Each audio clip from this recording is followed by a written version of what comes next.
Do you understand? I have the power to throw you in jail. To be honest, I did not. Spoiler alert. Young Sheldon has formally closed the oldest plot hole in the Big Bang Theory. After 7 years, Young Sheldon has drawn criticism for its careless handling of continuity over the course of its run. Whether it's something as trivial as George's actions defying rumors about him or Sheldon and Missy sharing a room, it's made worse by the fact that numerous artists who contributed to the Big Bang Theory are now working on its prequel. It's remarkable that Young Sheldon is still able to resolve its oldest narrative flaw at this time. Working hard, though, as its storytelling ought to be concentrated on concluding the series.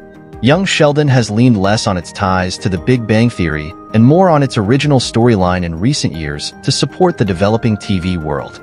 The writers are reinforcing the show's ties to its parent series as its finale draws near. This is also the reason, in spite of the show's continued popularity, that it is ending. In a similar vein, George's impending demise serves as a means of adhering to the accepted canon. The prequel manages to rectify a glaring storyline discrepancy, even though its main goal is to build up the finale and the upcoming Georgie and Mandy starring sequel show. I agree with you. Sometimes I just don't understand what she's thinking. Welcome to Movie Spy. Rectify a glaring storyline discrepancy, even though its main goal is to build up the finale and the upcoming Georgie and Mandy starring sequel show. The TBBT plot hole for George's actor is filled by Octavia Spencer's Young Sheldon role after 16 years. Young Sheldon returns Octavia Spencer to the universe for a late-season episode, a fancy article, and a scholarship for a baby from Young Sheldon Season 7. It is all things considered unimpressive because of its constrained narrative. It is ultimately a filler episode that doesn't further any of the ongoing storylines. But because Octavia Spencer, who plays Mima's parole officer, makes a subtle appearance, it manages to patch up the oldest story hole for Young Sheldon. The Oscar-winning actor previously played a part in The Big Bang Theory 16 years prior as a DMV officer who irritated Sheldon. It's acceptable for Lance Barber to play distinct characters in Young Sheldon and The Big Bang Theory.